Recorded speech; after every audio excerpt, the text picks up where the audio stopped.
गुजरात के मुख्यमंत्री भूपेंद्र पटेल ने लौह पुरुष सरदार वल्लभ भाई पटेल 150वीं जयंती के अवसर पर राज्य विधानसभा परिसर में उनकी प्रतिमा पर पुष्पांजलि अर्पित की।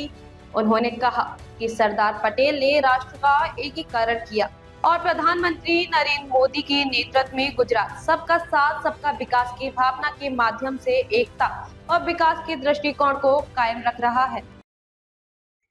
आज लोह पुरुष सरदार वल्लभभाई पटेल एमनी जन्म जयंती निमित्ते सौने देशवासीओने खूब खूब शुभेच्छाओं पाठवुं छुं अने एमना चरणों में भावांजलि अर्पण करूं छुं। माननीय वडाप्रधान श्रीए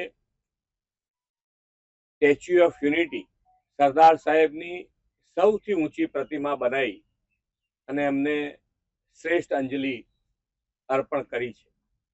અને આજે આપણે સૌ પણ એકતા દિવસે 2014 થી આપણે આ દિવસ એકતા દિવસ તરીકે ઉજવી રહ્યા છે, ત્યારે આપણે સૌ સાથે મળીને જે વડાપ્રધાન શ્રીનો પણ સંકલ્પ છે કે સૌ સાથે મળીને, એટલે સૌનો સાથ, સૌનો વિકાસ, સૌનો વિશ્વાસ અને સૌના પ્રયાસથી એક કાર્ય મંત્ર પણ એમણે એમના જીવન દરમિયાન સિદ્ધ કર્યો છે। ત્યારે આપણે સૌ પણ આ એકતા દિવસે યુનિટી અને યુનિટીમાં રહીને આપણે જ્યાં વસીએ ત્યાં, જ્યાં હોઈએ ત્યાં આ એકતા કાર્ય મંત્રને સિદ્ધ કરી અને આગળ વધીએ એવી સૌને શુભકામના।